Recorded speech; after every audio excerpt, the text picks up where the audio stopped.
판사 블랙리스트 점입 가경. 예. 근데 대법관들이요. 이런 일 없었다. 예. 이러고 저항하는 이유는 뭐예요? 창피해서 그런 거예요? 제가 봤을 때는요. 그 엘리트 중에 엘리트 아닙니까? 예. 그래서 대법원이라는 울타리 안에 살았어요. 그리고 본인들이 옳다라는 어떤 논리 안에서 벗어나질 못해요. 예. 그래서 원래는 국민들 앞에서 먼저 반성을 했어야 하잖아요. 그 반성을 하지 못하는 상황에 처한 거예요. 예. 그것도 일선 판사들은 그렇지 않아요. 지금 일선 판사들은 그렇지 그렇죠. 않고 대법원 안에 계신 대법원 안에 있는 사람들이 그런 거죠. 예. 특히 법원 행정처를 중심으로 하는 말하자면 사법 엘리트들이. 사법 엘리트들. 예. 한마디로 또 조금 더 비하해서 얘기할까요? 아니요, 하지 마세요. 출세 지향주의자들. 예? 네, 그렇죠. 네. 그 안에서 그 조심스럽네요. 바닥 판사들의 어려움을 모르고 네. 그 열심히 그 판사의 독립적 지위를 유지하려고 열심히 그럼요. 고생했던 이 판사들의 심정을 모르고 그런 사람들 오로지 자신들의 자리 보존 위해서 노력해왔던 분들. 열심히 사는 판사들, 진짜 공정하게 재판하려고 하는 판사들 뒷조사한 거잖아요. 3천 명 예. 판사들. 그리고요. 한 발 더 나가 볼까요, 제가? 반발 정도 나가셔도 됩니다. 우병우 민정수석이 예. 전원 합의 판결로 넘겼으면 좋겠다. 네. 라고 얘기했잖아요. 네. 근데 공교롭게도 그 부에서 법관들이 세 명이잖아요. 네, 그렇죠. 예. 세 명이서 불일치를 봤어요. 그럼 불일치를 보게끔 한 발 더 들어서 누군가가 부탁하거나 의뢰한 거 아닐까요? 불일치를 이끌어내라. 그렇게 추정해 볼 수 있죠. 불일치가 없으면 그냥 그 부에서 해야죠. 놨던 거 아니에요. 그렇죠. 그리고 듣도 보도 못한 유죄냐 무죄냐를 판단해 줘야 되는데 증거 능력에 문제가 있다. 이건 파기환송에서 처음 보는 거 아니에요? 물론 논리적으로 봤을 때는 가능하기도 하죠. 그렇죠. 예, 논리적으로 봤을 때는 가능하기도 하죠. 예. 예. 자, 판사 블랙리스트. 김명수 대법원장이 그래서 더 외로워 보이기도 합니다. 어제입니다. 양승태 대법원의 사법 농단과 판사 블랙리스트 사건과 관련돼서 참담하다라고 이야기를 했어요. 예. 그러니까 이틀 전에 나왔던 그 대법관들의 성명과는 조금 차이가 있습니다. 그리고 합당한 후속 조치를 취하겠다라고 밝혔어요. 검찰에 수사 의뢰해야 되는 거 아니에요? 일단 검찰은 굴러가기 시작했습니다.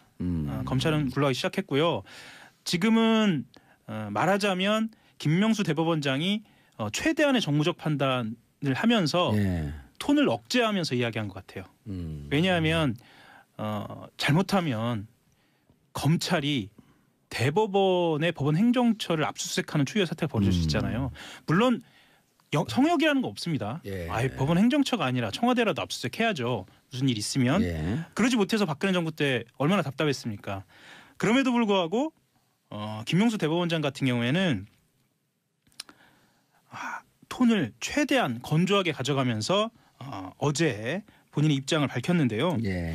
일단 가장 문제가 된 것은 임종헌 전 법원 행정처 차장입니다. 차장이다. 예. 예. 여기가 아마 그 초미의 관심사가 되는 이유는 예.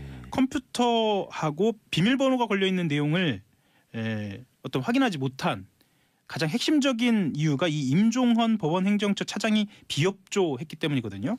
예. 여기에 대해서는 조사 결과를 보완하겠다라고 이야기를 했어요. 이 보완하겠다라는 말은 추가 조사하겠다. 추가 조사하겠다. 예. 그리고 아까 말씀하셨지만 검찰 수사가 예정돼 있는 만큼 거기에 준하게 아마 강도 높은 조치가 있을 것으로 보입니다.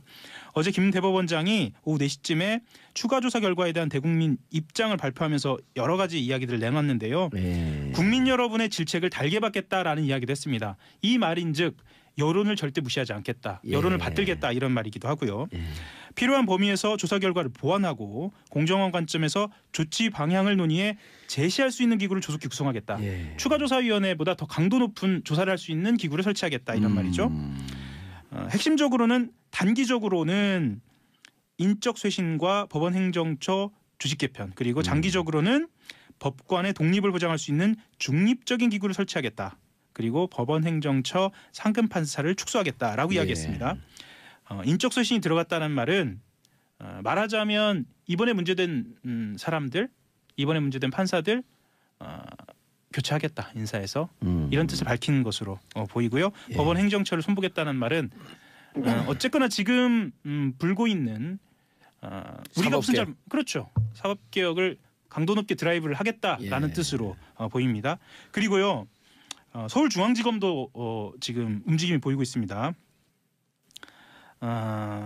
지금 현재 그 양승태 전 대법원장하고 법원 행정처장, 차장, 이규진 전 대법원 양형위원회 상임위원 등이 고발되어 있는 상태거든요. 예. 형사 일부에서 공공형사 수사부로 재배당했습니다. 예. 이것은 본격적인 수사를 대비하는 그런 초석입니다.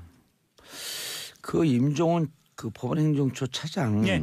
그 700개가 넘는 무슨 그 파일이 있다는 거 아니에요? 네, 그거 들추면은 2011년에 재판한 BBK 재판 기록도 나와요.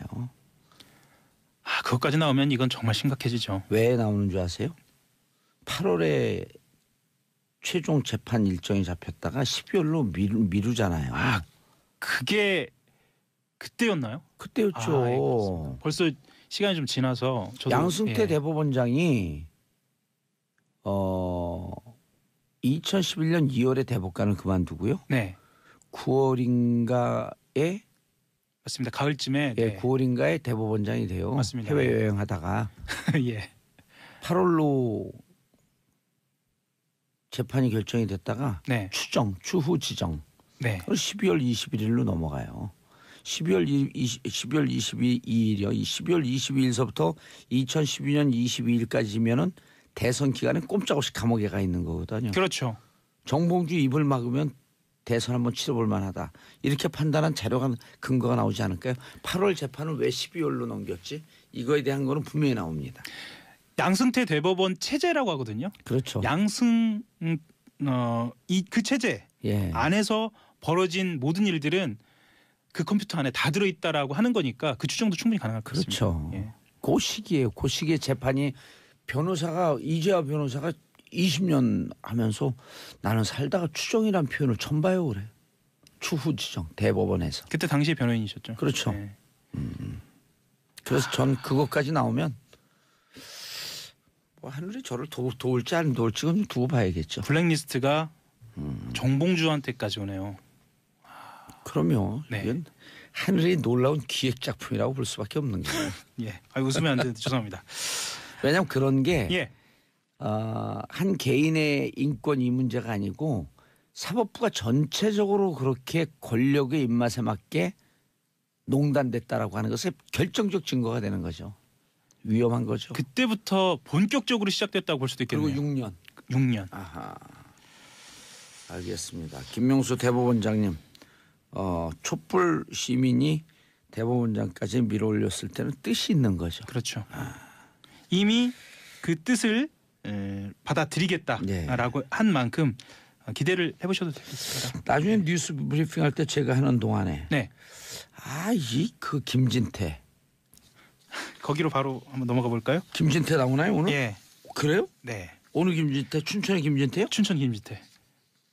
오, 그 내용이 있어요? 예, 그 내용 나 있습니다. 그거 보지도 않고 있는데 야 이게 저의 촉은 이게 어디에서 멈출까? 지금입니다. 지금 예. 오전 10시 10분 상고심 판단. 지금 상고심 판결을 기다리고 있습니다. 김진태? 예. 그게 오늘이에요? 오늘입니다. 오, 난 전혀 모르고 얘기했는데. 김진태가 누구신가 하는 분도 계실 텐데요. 2016년 말입니다. 탄핵 정국에서 태극기 부대에 갑자기 등장해가지고 일종의 아이콘으로 불리기도 했습니다. 그렇죠. 네, 김진태 태국계 의원. 아이돌. 그렇죠.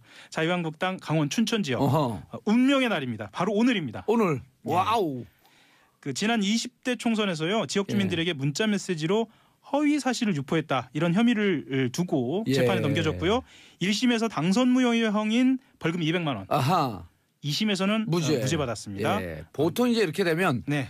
대법원 최종 판결은 2심 결과 맞춰갖고 나오죠. 그렇죠. 그런데 선관위에서 고발한 것을 네. 검찰에서 불기소 처분을 했고요. 그렇죠. 그리고 법원에서 무슨 얘기냐? 이거 재판해야 된다면서 재정 신청을 한 사건이에요. 재정 신청을 한 춘천지방법원의 법원장이 바로 지금의 대법원장인 김명수. 너무 싱글벙글하시는데요. 아니죠. 예. 당시에 이거 너무 문제가 있다. 재판을 해야 된다. 그렇죠. 라고 재정 신청한 김명수 춘천지방법원장이 지금 대법원장이 됐단 말이에요. 그렇죠. 그럼 대법원의 논리는 어디로 갈 것인가? 궁금하잖아요. 궁금하죠. 일종의 사법 정의를 실현할 수 있는 계기가 될 것인가? 뭐 이런 말씀이신가요? 그렇죠. 예. 검찰이 왜 이거 기소 안 하냐? 네. 당신들 제대로 안 하고 있는 것 같아. 그리고 재정 신청이라고 하는 것은 정말 1년에 대법원 무죄 확정했네요. 하하. 다음으로 넘어가시죠. 예. 예. 축하합니다, 김진태 의원님. 예. 마르고 닳도록 국회의원 하세요. 예. 오랫동안 하세요, 오랫동안. 축하합니다. 다스 얘기하시죠. 다스 얘기하시죠. 예. 다스 얘기하면 한 다스가 넘는데. 예. 다스 부사장 이동형 씨, 예. 그 이명박 전 대통령의 형님인 이상은 회장의 예. 아들이죠. 나 이게 성동격서인데 예. 동쪽에서 북치면서 서쪽을 공격한다는 거 아니에요? 네. 양동 작전인데 국민들이 너무 많아갖고 잘 몰라. 이제 다스 주인. 네. 지금 다스 수사인데 지금까지는 특활비 수사하다가 네. 느닷없이 또 다스를 쳤어요. 그렇죠. 이상득 의원이 쓰러진 건 다스 때문에 쓰러진 게 아니라 특활비 때문에 쓰러졌고. 그렇죠. 검찰 무서워요. 무섭습니다. 예. 예, 그래서 견제도 받아야 하고 본인들 스스로도 개혁을 분명히 해야 합니다. 그렇죠. 예, 이렇게 엄청난 권력을 휘두를 수 있습니다. 개혁받지 않은 권력은 반드시 부패한다. 그렇죠. 견제받지 않는 권력은 그래서 검찰 공수처 필요하죠. 필요합니다. 이명박 전 대통령의 조카이자 자동차 부품업체 다스의 현재 부사장입니다. 예. 이동영 씨가 총괄 부사장이었죠. 총괄 부사장이다가 예. 이시영 씨, 또 이름이 많으니까 이시영 씨는 이명박 전 대통령의 아들. 이시영 씨가 경영권에 전반적으로 장악이 시작되면서 총괄에서 총괄대를 뺐죠. 총괄자를 빼고 이제 부사장이 됐죠. 부사장. 어제 15시간이나 검찰 조사를 받고 오늘 새벽 1시 조금 넘어서 귀가를 했는데요. 예. 다스는 누구 겁니까? 이렇게 취재진이 또 묻지 않았겠습니까? 예. 거기에다 아버지 것이라고 생각합니다 하고 나왔습니다. 아버지가 지분이 있으니 네. 아버지 것이겠죠. 라고 이야기를 했습니다. 예. 실제로 이동영 부사장은 검찰이 지난주에 전격 압수수색했죠. 다스 협력업체 IM의 지분 49%를 보유한 최대 주주이기도 합니다. 이동영 씨가요. 예. 오, IM. 예, IM. 협력업체죠. 예. 이동영 씨가 다스는 아버지 것 아닌가 이렇게 이야기를 했을 때 여기서 아버지는 이상은입니다. 아유 자꾸 헷갈리시겠네요. 예. 라고 했을 때 MBC에서 단독 보도가 하나가 나왔는데요. 여기에는 또 말이 좀 달라요. 내용을 좀 보면은요.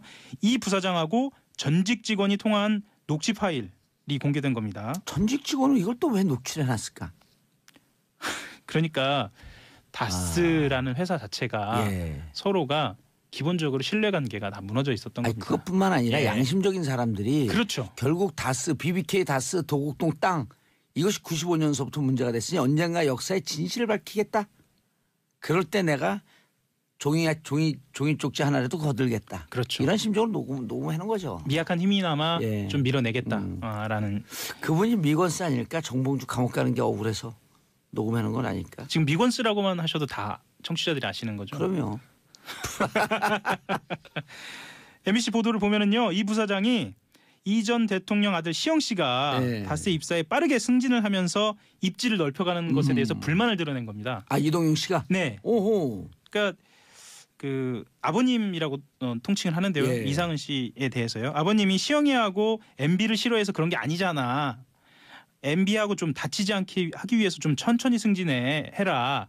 뭐 이렇게 뭐 얘기했다는 겁니다. 이 말인즉 뭐냐면 그 이상은 그러니까 이명박 전 대통령 형님 이상은 회장이 이시영 씨가 너무 빠르게 승진하니까 이게 너무 티가 나지 않습니까? 회사에서 예. 반감이 있다. 아빠 뉴스에서 자세히 다룰 예정이래요. 아 근데. 그렇죠. 예예예. 예. 아빠 뉴스에서 그러면 하시는 걸로 하고요. 그렇죠. 예. 대북 네. 공작금 유형 수사 중으로 확인했다. 그렇습니다. 포청천. 포청천입니다. 근데 이거 한겨레 하호영 기자가 미리 그 취재하다가 느닷없이 민병두 의원한테 넘어가 돼. 두 분이 뭘 한 거예요? 아닙니다. 예. 예, 그건 아니고요. 뭐 그렇기도 하고요. 기자 생활 하다 보면 예. 그 중요한 건 대북 공작금이라는 얘기입니다. 그 국정원 돈 가운데 특수활동비도 매우 중요하죠. 예. 어쨌든 세금입니다. 그럼요. 매우 중요한데 특히나 중요한 것은 공작금, 대북 공작금이라는 건 매우 중요합니다. 네. 특히나 휴민트라든가 아니면 대외적으로 뭐랄까요 영수증이라든가 증빙할 수 없는 일들이 많이 있거든요. 이 대북 공작금으로는 뭘 했다는 거죠? 대북 공작금으로 예. 야당 정치인들을 사찰했다는 겁니다. 알겠습니다. 예.